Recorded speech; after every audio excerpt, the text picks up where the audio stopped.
Emotional Productions. אם היה אפשר לחזור בזמן, אולי לזמן שהייתי קטן, לחיות את הכל מההתחלה ולא לפספס שום בעיה. אבל נו די, אני חי, אני כאן בהווה, אז למה זה קשה?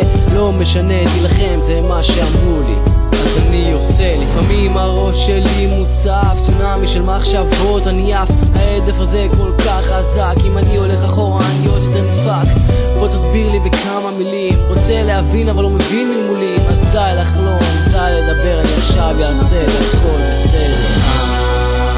אני בטוח שהכל עוד יסתדר, אני יודע אני יכול להתגבר,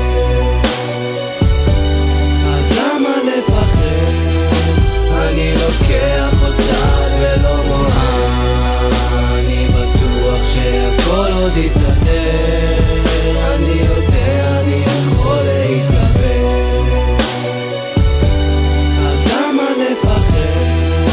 אני לוקח עוד צעד ולא מוכן. הנה עוד קצת ואתה מגיע, מדבר לעצמי, מחפש מושיע, נתלה בתקווה שנקראת אלוהים. אני חושב טוב על המילים, הלשון מבולבלת, הפה משלים, העיקר שאני מרגיש טוב מבפנים. השירים, המגינות, המחשבות בלילות, לפעמים אני לא ישן טוב אולי כמה דקות. יש לי את הכל אבל מרגיש שאין בי כלום, אני מוציא את כל הרוע ועדיין המום.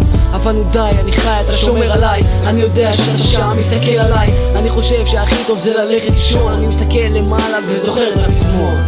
איך שאני מסתכל למעלה, זה מזכיר לי את הפזמון. אני בטוח שהכל עוד יסתדר, אני יודע אני יכול להתגבר, אז למה לפחד?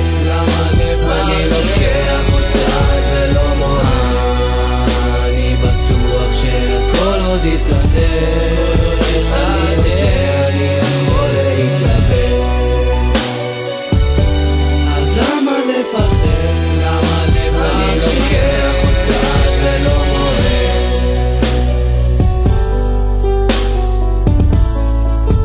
אני לוקח עוד צעד ולא מוהר, אז למה לפחד? אני לוקח עוד צעד